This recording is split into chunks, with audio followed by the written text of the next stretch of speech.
Welcome everyone to the Forge of the Alliance. Today we're going to build the Billboards. We're going to show you how to assemble this. We're going to do it in two stages. We're going to do a sub assembly first, where we're going to build the first components. Then we're going to stop and paint the sub assemblies, and then we're going to come back to you and show you the finished product. So the first step is to glue the base. As you can see, there's some etching here. These actually line up. So if you fold them like this, it looks like slats of wood, so it actually makes a lot of sense. So what's important to make sure that you check the alignment, so you're not upside down. You'll see the alignment doesn't work. Make sure they align properly. Then just flip over the kit, so you know the orientation is the same. Then just apply glue to the back, the part without the holes in it. Sorry. Make sure to put a decent amount of glue on it, but spread it around a lot. And then once you put the pieces together, make sure to put them together and slide it a little bit so you spread out the glue evenly. So you can use your work area, so your desk or your cutting mat or whatever you're working on, to make sure that the top part, and the top part is the part where the distance between the gap, the hole, and the top of the piece is the smallest. This is the top edge of your component. That the edges between the two plates are perfectly aligned. So make sure to check that. This one actually went almost perfectly, so that's amazing. But the main issue is we have some glue in the holes, and these pegs, this is a peg connector. So make sure to clean out the glue so the components will sit perfectly when we're done with this. So take some excess MDF pieces or one of their glue scratchers and just make sure to dig in, get all the glue out. So the fit, once this is all painted and we're going to go on to final assembly, is perfect. Take your time, make sure to get everything out now while it's still wet, so you have no issue. Of course you can do this once it's dried, but then it's a lot harder, especially because it's a hole and not just like a cutout. It's really hard to get your knife in there and to clean it up properly. So just make sure to do this now. So once this is done, we're going to set it to dry for a little bit. So I usually add some clamps. You can get these in almost any like hardware store or hobby store. They're super cheap and they will keep the pieces in place while the glue sets. So once this is done, just set this to the side for a bit. We're going to continue with this portion of it. For this one, we're going to do the same process. So we'll have the backing plate. There's some etching on the back, which is nicely detailed. And this space you can fill in with like a poster. The template is actually available on our website, so if you want to make one yourself, you can just download it and fill it in with some artwork and then glue it in. And then we have our trim piece. These two connect together as well, so always before you glue, make sure to check that you have the right orientation, that everything lines up properly. Once you check that, just keep this orientation, just so flip it over. Put some glue on. For this as well, make sure you don't put too much glue on, otherwise you just have to clean it all off again. So run a nice bead of wood glue around it, making sure you don't put too much on the edges, because that will just require you to fix it, clean it up afterwards.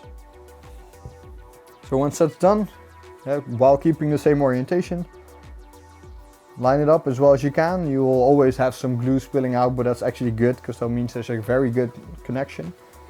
So use the same process. So here, the top part is actually where the distance between the holes and the edge is that's the largest. This is the top edge of this piece. So make sure this is well aligned, because this is something you're going to keep seeing. And especially if you're going to dry brush your finished product, it's important to have this aligned properly. Also make sure this is quite a thin piece, so you will be able to bend it. So if you put too much pressure only in the center while keeping the corners in the correct position, you're able to give it a concave, which you don't want. So keep that in mind when you apply pressure to orientate everything properly. So while using your workspace, so use your fingers to apply pressure to make sure this aligns. This is also why you don't want to have too little glue on there. If you don't have enough glue, it's really hard to move the piece after you put it together. Also, there's a lot of people that assemble with super glue, which is super fast, which is the reason why we use super glue, of course. But the problem with that is if you miss your alignment by a little bit, you have to start over because you have to break it apart. So once you've done this,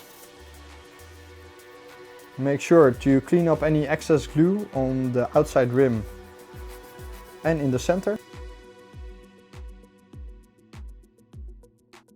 So after you've aligned everything, make sure to clean off all the excess glue on the inside. It's okay to be a little bit rough about this.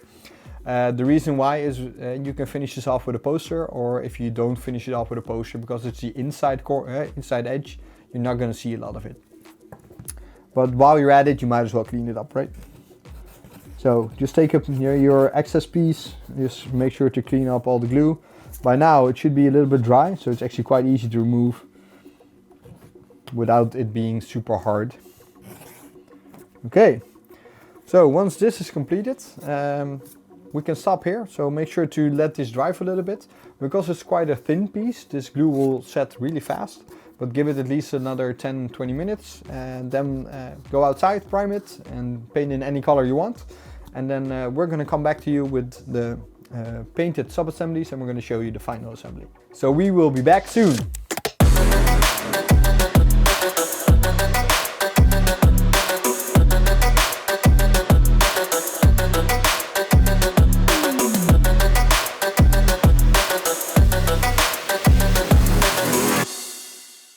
Welcome back everyone. So we've painted the sub assemblies. We've put a nice metallic, so black and metallic on the legs, so the support struts of the billboard. We've painted the billboard itself as well. So we prime everything with like 1 or 2 coats of cheap black primer. It's MDF, it's going to suck up a lot of paint, so make sure to prime it well with a cheap color and then use your nice colors to finish the product off. We've chosen a bit of a zenithal highlight, so we've sprayed it a bit heavier on the top side to give it a nice transition of color. So once you're at this stage, the easiest thing to do is to first assemble the leg portion of it. You can always dry fit it. You'll notice that because of the paint, most of the fitting is quite tight already, but it's always good to add glue. Don't ever think, it's okay, I'll just leave the glue off and because it will fit. The problem with paint, because it's quite soft still, it will eventually sand off and then your pieces will fall apart while you're gaming, which is not something you want. So even if you think, yeah, I don't really need it right now, always add your glue, people. So just add a nice dot of glue on the back portion of your struts. Make sure there's some detailing on both pieces. You have a left and a right side, so make sure to have the details pointing outwards. So if you have your kit, make sure that the detailing is facing you if you're looking at it from the side. That way it's gonna look the coolest over time. The detail's not there for nothing, so might as well use it. So make sure to glue these two in first. Take your time, it's okay if this takes a little longer. And just make sure to set this in place properly. And then just leave it to dry for a couple of minutes. Once you're done with that, we're going to come back and we're going to show you the last step in this assembly.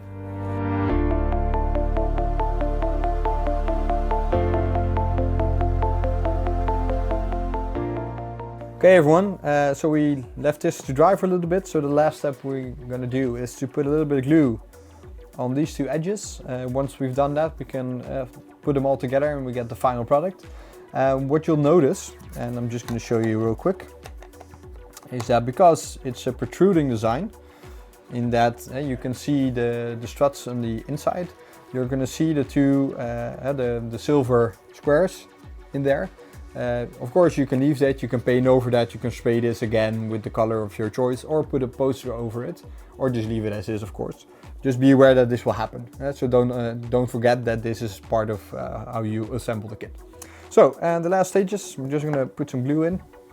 For this, if you want, you could use super glue, especially because this is something that will take a little bit of time to dry, and you're going to have to find a nice little sweet spot for this. Oh, we've been gluing a lot today, so forgive the intrusion. So we're going to apply a nice bead of glue, What you can do is also put some glue on the sides of these pieces, so on the ends, so the pegs actually go in. Of course these will protrude into the final product in the end, but that's okay because you can wipe it off, but then you get an even better bond. Because then it's not just the long edge that you're gluing, but also the bond on the inside. So once you've done that, just make sure to align your wheelboard. It's usually better or easier to just align one bit first and then just press onwards to align both pieces. You can wipe off the excess glue while you're doing this and just keep it in place. If you want to give it a bit more time, what you can do is just put it at the edge of the table. And you want to make sure that these the legs are actually hanging off the table. Then you can just leave it lying flat like this. And you can leave it to glue for a longer time, and then you don't have to hold it all the time, which is quite nice, of course. So you can leave it like this, or you can just hold it like this for a while. Once it's set, just make sure to remove the glue from the edges, and then you're done. And then you have a very nice wheelboard to hide behind.